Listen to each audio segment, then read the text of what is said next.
नमस्कार दोस्तों, कैसे हैं आप। मैं पन्ना कंपटीशन क्लासेस में राजेश अग्रवाल आपका स्वागत करता हूं एक बार फिर से। लेक्चर नंबर 13 में सिंधु घाटी सभ्यता चल रही है। अपनी सामाजिक एवं धार्मिक पक्ष की बात करनी है आज सिंधु घाटी सभ्यता में।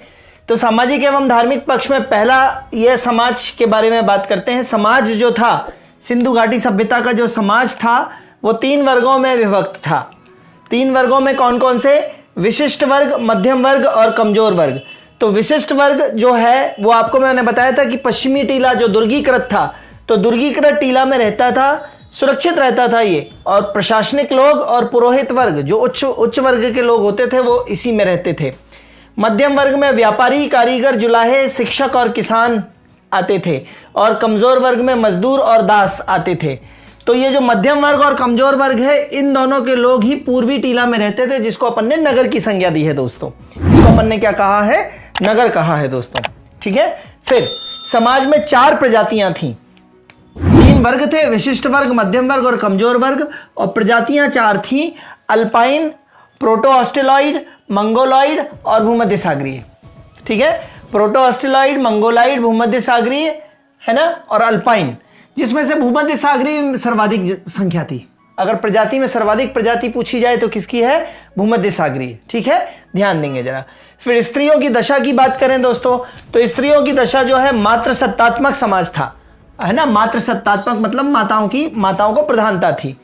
मातृसत्तात्मक समाज था क्योंकि यहां पर सर्वाधिक महिलाओं की मृण मूर्तियां मिली हैं। मृण मूर्तियां मतलब मिट्टी की मूर्तियां, तो महिलाओं की मृण मूर्तियां मिली हैं दोस्तों।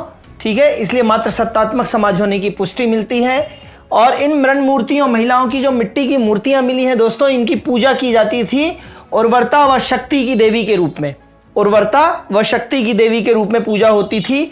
और मातृ देवी की भी मूर्तियां मिली हैं। ठीक है। फिर हड़प्पा में एक मूर्ति मिली है, हड़प्पा स्थल से एक मूर्ति मिली है जिसकी योनि से वृक्ष निकलते हुए बताया गया है। मतलब स्त्री को क्या बोला गया है कि फर्टिलिटी की देवी, उर्वरता की देवी। तो हड़प्पा से एक मूर्ति मिली है जिसकी योनि से वृक्ष निकलते हुए बताया गया है।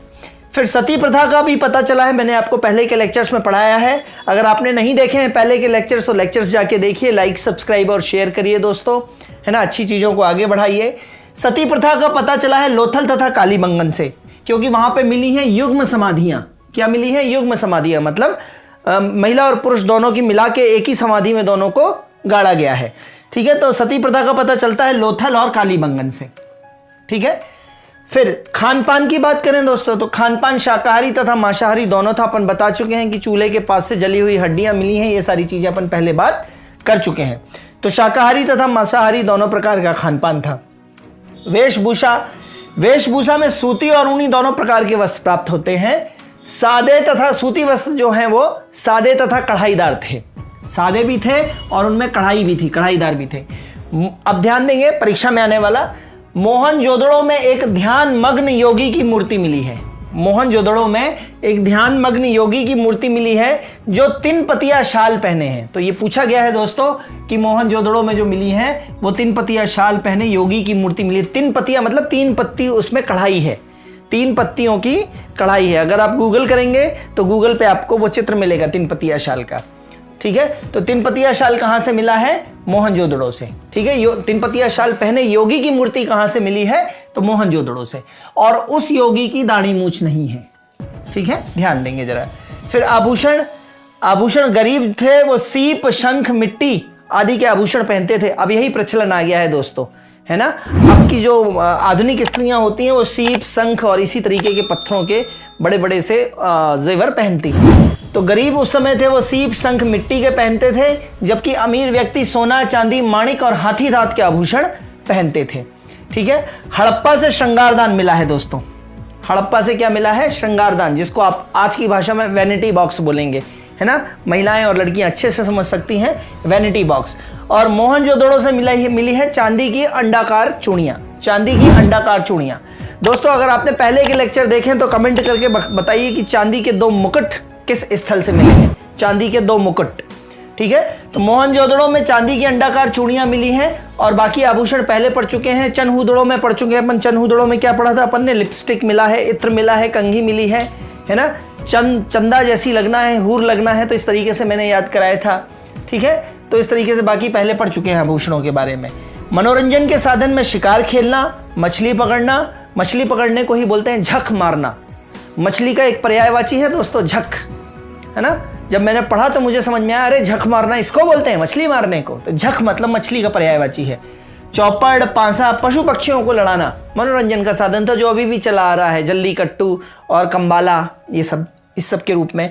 ढोल मजीरा बजाते थे, नाचते, नाचना गाना, ये सब उनके मनोरंजन के साधन होते थे। तो दोस्तों ये थी सामाजिक स्थिति। यदि किसी एमपीपीएससी मेंस या आईएएस मेंस या यूपीपीसीएस मेंस में आता है तो इस तरीके से आप इसको मेंस के हिसाब से पढ़ सकते हैं। और प्री के हिसाब से तो अपनी तैयारी हो ही रही है दोस्तों, ठीक है। अब बात करते हैं दोस्तों अपन धार्मिक पक्ष की। दोस्तों आगे बात करते हैं सिंधु घाटी सभ्यता में धार्मिक पक्ष की। तो धार्मिक पक्ष में ध्यान देना है, इस सभ्यता में मंदिरों का अस्तित्व नहीं था। सिंधु घाटी सभ्यता में मंदिर जैसी कोई चीज नहीं थी, ठीक है। मंदिरों का अस्तित्व नहीं था। किसी भी धर्म के दो पक्ष होते हैं दोस्तों, क्रियात्मक पक्ष और धार्मिक पक्ष। क्रियात्मक पक्ष मतलब कर्मकांड वगैरह और क्या क्या चीजें करी जा रही हैं, किसको पूजा जा रहा है, किसको नहीं पूजा जा रहा है, और उस धर्म की शिक्षा, सीख और थॉट्स, बिलीफ्स क्या है, वो दार्शनिक पक्ष होता है उसका। तो किसी धर्म के दो पक्ष होते हैं, क्रियात्मक और दार्शनिक पक्ष। ये जो मैंने बात करी है नीचे, ये क्रियात्मक पक्ष है सारा, ठीक है। 3 देवताओं की पूजा होती थी सिंधु घाटी सभ्यता में। 3 देवता कौन कौन से हैं? मातृदेवी, पाशुपति और वृषभ। वृषभ मतलब बैल या सांड, ठीक है। तो 3 देवताओं की पूजा होती थी। सीधा सीधा प्रश्न आएगा, निम्न में से किस देवता की पूजा नहीं होती थी? तो होती थी वो मातृदेवी हैं, पाशुपति हैं और वृषभ हैं। फिर नेक्स्ट, मोहनजोदड़ो की एक मोहर मिली है, अर्नेस्ट मैके ने जो खोजी है। किसने खोजी है दोस्तों? अर्नेस्ट मैके ने। मोहनजोदड़ो की एक मोहर खोजी है, ये वाली अर्नेस्ट मैके ने, और जिस पर अंकित आकृति, जो ये लाल रंग से आकृति, गैंडा, भैंसा, हाथी, बाघ और हिरन, ये सब इन आकृतियों को जॉन मार्शल ने, ये लाल रंग की जो आकृति है इसको जॉन मार्शल ने नाम दिया है पाशुपति।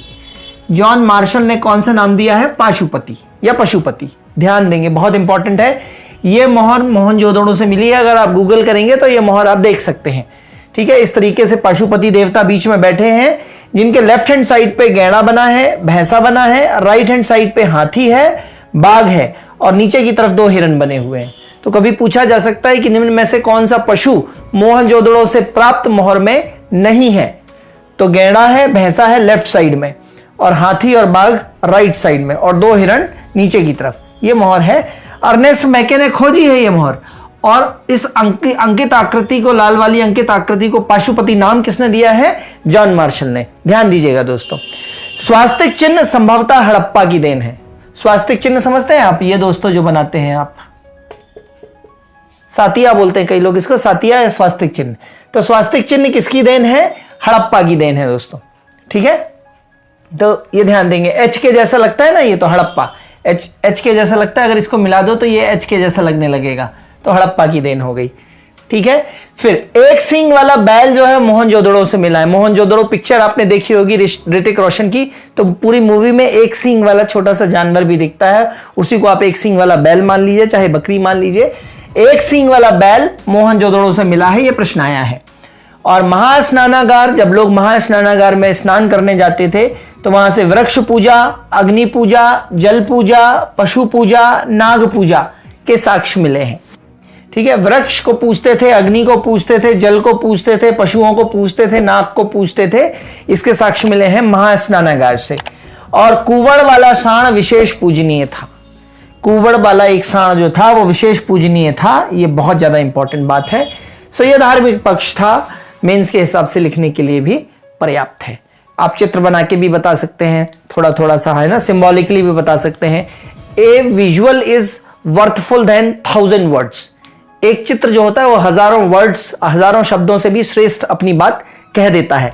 तो मेंस में ज्यादातर मैप्स, फिगर्स, फ्लो चार्ट्स इस तरीके से बनाने की आदत अपने को डालनी है दोस्तों, ठीक है। लेक्चर आपको कैसे लग रहे हैं? लाइक, सब्सक्राइब और शेयर करिए। आज का लेक्चर थोड़ा छोटा रहेगा, कल अपन बात करेंगे आर्थिक पक्ष की। सामाजिक और धार्मिक आज हो गया, कल लेक्चर 14 में अपन आर्थिक पक्ष की बात करेंगे, और कल संभवतः या परसों अपन सिंधु घाटी सभ्यता को समाप्त करेंगे और फिर स्टार्ट करेंगे वैदिक सभ्यता। तब तक के लिए धन्यवाद, गुड बाय, जय हिंद दोस्तों।